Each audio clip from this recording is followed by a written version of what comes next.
Just how old is the building they call the new church in Assisi? The answer will knock you over. Coming up on Architecture CodeX. Architecture CodeX. If you want to see more, like, comment, share, and most importantly, subscribe.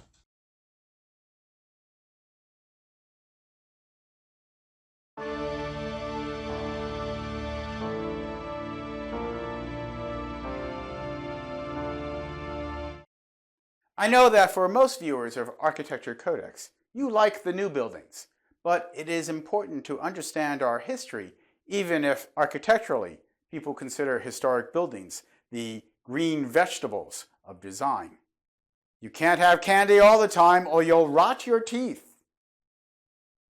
So when I recently took a trip to Assisi, I was interested in finding out what might have changed in the 45 years since I had last been there. This is Italy. So the answer was, quante cinque fa? Niente, nessun cambiamento. 45 years is a mere blip in the history of most European cities. So I was not surprised to find out not much had changed in the city of Assisi since I was last there. Even the new building is still done in the same medieval fashion with that beautiful stone. But make no mistake, the last time I was there was no such thing as ATMs or Wi-Fi. Most of the new building has gone on down the hill in the town of Bastia and the village of Santa Maria di Angeli. And that is good. At the bottom of the hill, there is room for people and modernity, allowing Assisi to remain true to itself. Some of the changes in the region are subtle. For example, the last hospital in Assisi proper closed, and so our Italian friends represent the last people who were born inside the city of Assisi. But this shift has also allowed people to live in the 21st century, having cars, the convenience of superstores, and even McDonald's. I have to admit that around Italy and elsewhere, there is a proliferation of McDonald's throughout the continent since my earliest adventures around the globe. I like McDonald's. I even worked there a couple of summers in order to get through college. Take a look at Architecture Codex video number 3. So seeing so many makes me simultaneously proud and a bit ashamed that this is the best that America has to offer. But I guess it used to be cigarettes and whiskey, so this might be an improvement. Assisi, like so many Italian towns, is placed at the top of the hills, as these positions were more easily defended in pre-gunpowder days. It leaves a beautiful legacy today on the amazing Italian landscape. And when Italy built their autostrada, most of the time they tunneled through those mountains, under the cities, leaving these warm stone buildings pristinely perching on the hill. Italy is very good at introducing modernity while it preserves its past. But this allowed Assisi, the old town, to remain a real town, a living town, and not just a Disney World affectation or a Williamsburg, Virginia historic restoration. Real people live there. While during the day the town is filled with pilgrims, at night the residents come out and live in their city. It does help that the city attracts as many religious pilgrims as tourists, and they are not really a big party-all-night crowd. Originally, Assisi was an Etruscan town, but then in 295 BC, Rome took over the region and named the town Assisium, which is Latin for Assisi. The Romans built fortress walls and the original Roman temple of Minerva, which still stands in the center of town. In 238 AD, some 600 years after its Roman founding, Assisi became a Christian city under Bishop Rufino, who was martyred and later canonized. But later, during Rome's decline around 600 AD, the city changed hands under the Ostrogoths and Lombards, and eventually under Frankish rule. By the 11th century, Assisi was an independent state, a Ghibelline city, loyal to the Pope, while nearby cities such as Perugia were Guelph cities, loyal to Bavarian kings who claimed the right to appoint bishops. You could tell the loyalty of a city because their fortresses depicted their view.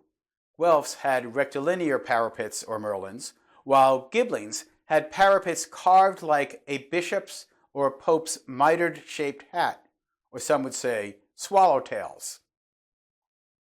The Roccamaggiore Castle in Assisi today, having first been built around this time, seems to have been stripped of any such markings, perhaps because control of the city has changed hands again and again. In its present form, we see the remains of the 14th century rebuilding.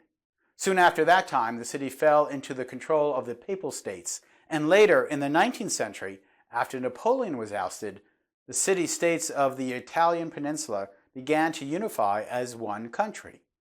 For the first time in about 2,000 years, there was a single government ruling over the entire Italian peninsula. Then fascism took over Italy, but Assisi remained true to its nature. During World War II, Assisi was the center of the Assisi network, hiding Jews from the occupying Nazis. Afterwards, you finally had the modern Republic of Italy, beginning in 1946. But as a city, Assisi holds on to its medieval Italian character, its use of stone, its small winding streets which are designed for humans and draft animals to easily ascend the hills and not for speeding Fiat Cinquecentos. The stone buildings stroke the mountain tops as if they grew organically from the peaks and plateaus, and their color augments the beauty of the dramatic Assisi sunrises and sunsets. And at the end of this prosperous medieval period, things began to change, with one man we know today as Saint Francis of Assisi. Born in 1181 as Giovanni di Pietro di Bernardone, the young man called Francis, basically Frenchy, led the usual life of a son of a successful merchant. He was learning his father's trade, indulging in fine clothes and food, celebrating music and poetry as a troubadour, and enjoyed life's pleasures. In 1202, he fought in a war against Perugia and spent a year as a captive. But after returning to his normal life, things were just not what he wanted them to be, and they began to change. He made a religious pilgrimage to Rome and soon encountered Jesus Christ directly in what we would call visions, and that transformed his life. Francis' transformation into religious Stoic poverty was disruptive to those around him, but ultimately fruitful. He embraced poverty by giving away his possessions to the poor, demonstrating God's endless love and mercy. His new life was an example to many others, and soon his loving simplicity spread through Assisi and throughout the world.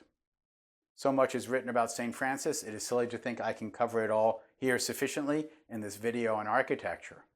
But someone like G.K. Chesterton called Francis the first man of the Renaissance, as he directed medieval spirituality to human efforts.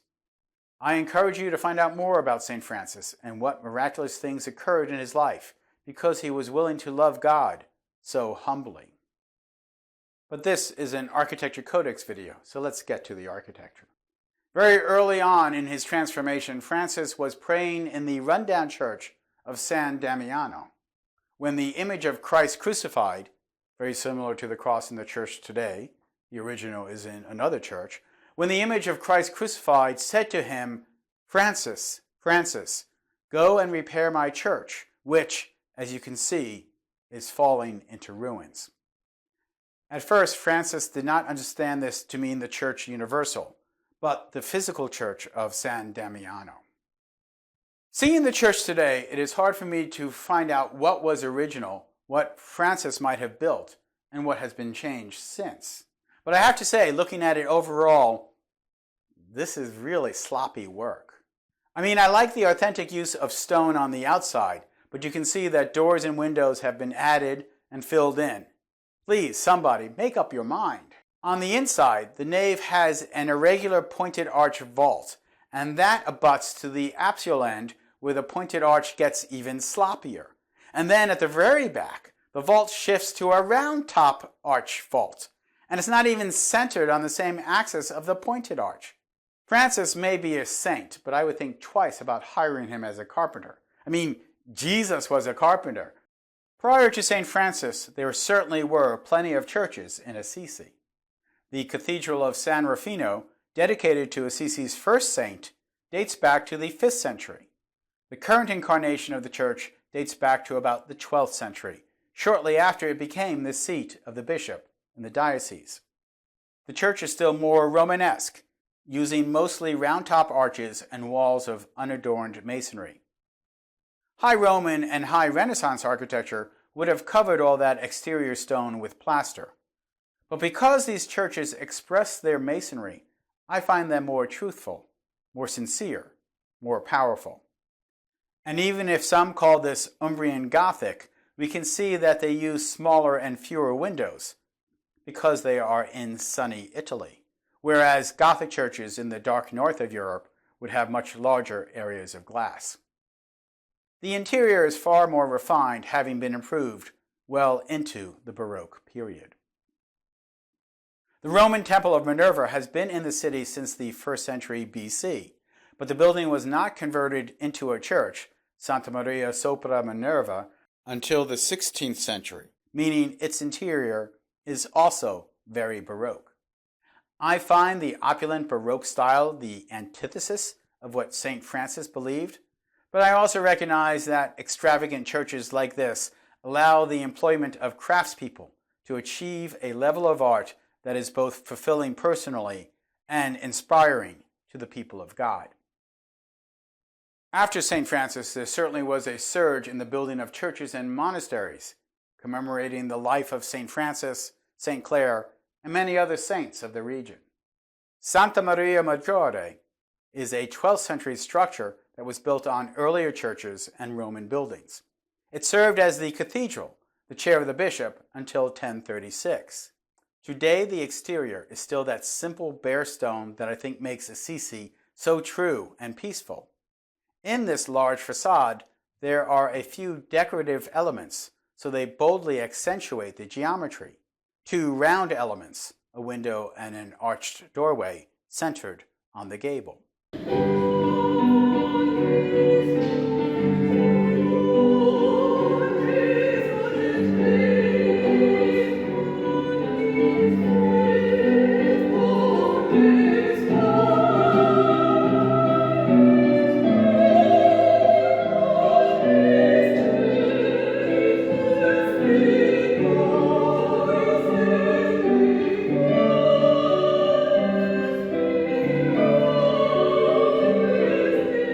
Inside, there are the remains of 15th century frescoes hinting at a more elaborate interior.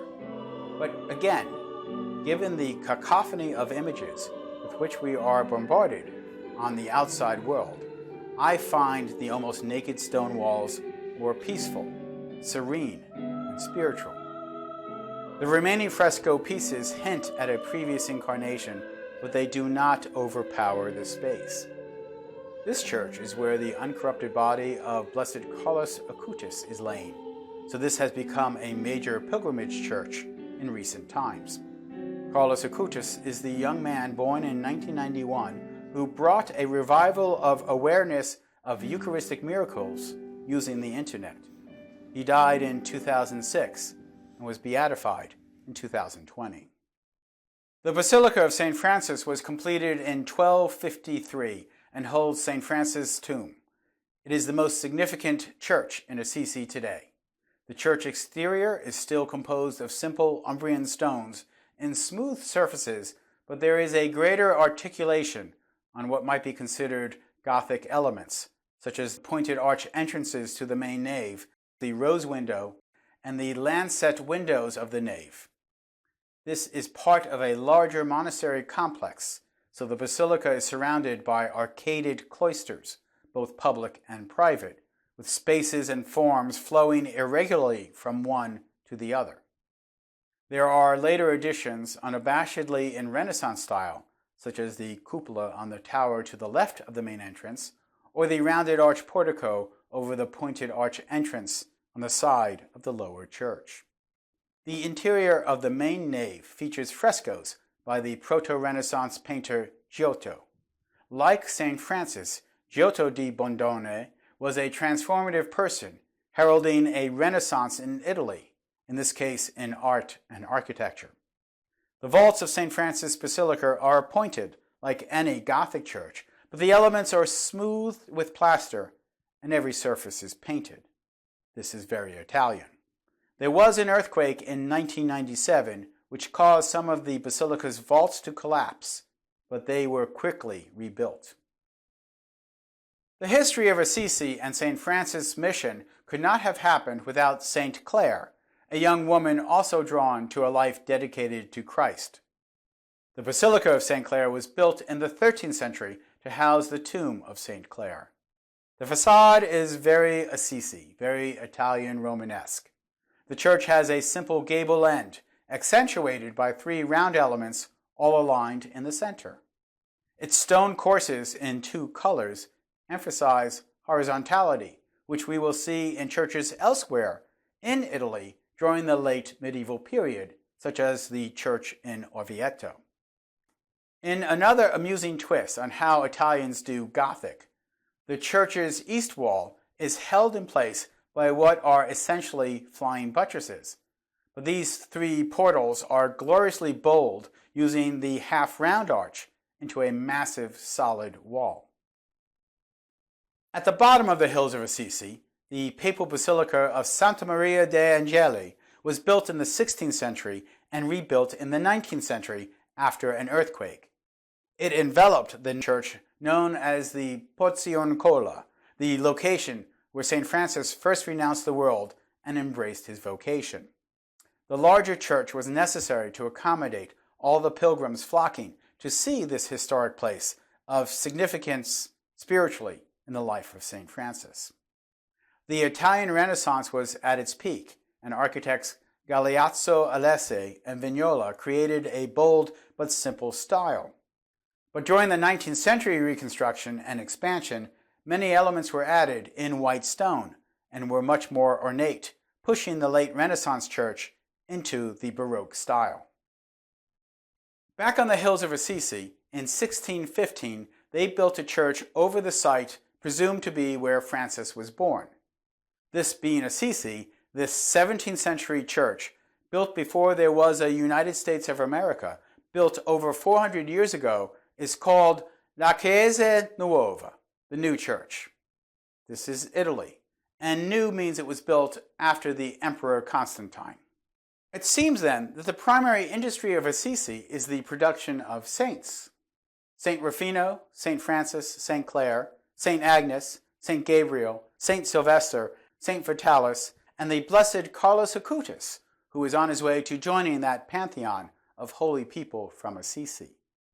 Consequently, the people of Assisi and surrounding villages have a gentle, thriving economy based on the people of goodwill and sincere faith who pilgrimage to see what some people have called the quietest city on earth.